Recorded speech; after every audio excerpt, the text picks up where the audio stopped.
Jeg vil gerne gøre rede for dette stykke. Det første man gør, det er, at man ganger første led over i den anden parentes. Det giver a anden gange over her. Det giver minus BA.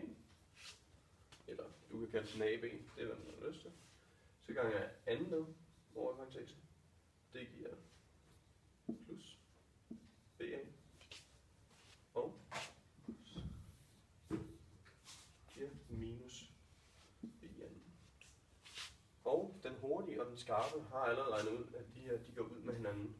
Så vi nu kun har AN minus BN tilbage. Og det her, det er resultatet. Og denne metode vil jeg bruge på 2 eksempler, som vi har fået til opgave at regne. Og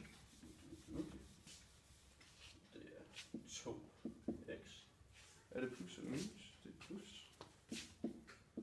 En halv y. Og 2x minus. Nu gør jeg præcis som før. Jeg ganger første led og en anden parentes, hvilket giver det giver 4x i anden. Og en halv y gange en halv y, det giver en fjerdedel y. De giver samme fællesnævner, så den er en gang over. Og det er minus y. Og det er resultatet på dette eksempel. Det samme som før. Vi ganger det første led, hvilket er 5 gange 5, det er 25. Og vi ganger med plus og minus, det giver minus.